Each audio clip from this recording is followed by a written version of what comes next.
Please make sure to like this video and subscribe.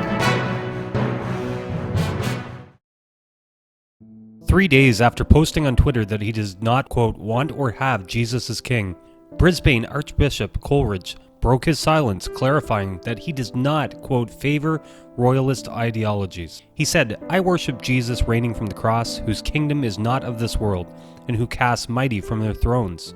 I do not favor royalist ideologies of this world, which make Christ remote, the church triumphalist, the Pope and bishops princely, he tweeted on October the 10th. Responding to a tweet earlier this month stating that, quote, most people want Jesus as a consultant rather than a king, Archbishop Coleridge remarked, I'm not too sure I want or have him as either. The Brisbane Archbishop's words sparked a backlash of tweets, some of which condemned the prelate's words, while others sought to make sure that he meant his words be taken at face value. Catholics hold, following the book of Revelation, that Jesus is Lord of Lords and King of Kings. St. Paul teaches in his letter to the Philippians that at the name of Jesus every knee should bow in heaven and on earth. The Church is clear that the kingship of Christ is not simply spiritual. In his 1925 encyclical, Quo Primus, which instituted the feast of Christ the King, Pope Pius XI called it a, quote, grave error for one to say that Christ has no authority whatsoever in civil affairs. That is the case, he said, since by virtue of the absolute empire over all creatures committed to him by the Father, all things are in his power.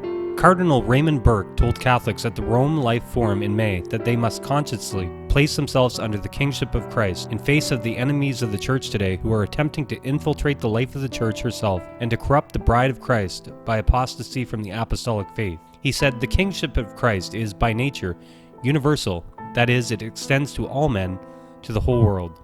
It is not a kingship over only the faithful, or over only the things of the Church, but over all men and all of their affairs. Archbishop Coleridge has shown himself to be an ardent supporter of Pope Francis's agenda for the Church. He stated in 2015 that Catholics saying, quote, love the sinner, hate the sin, with reference to homosexuality, no longer holds, since this distinction, quote, no longer communicates in the real world, where sexuality is, quote, part of your entire being, unquote.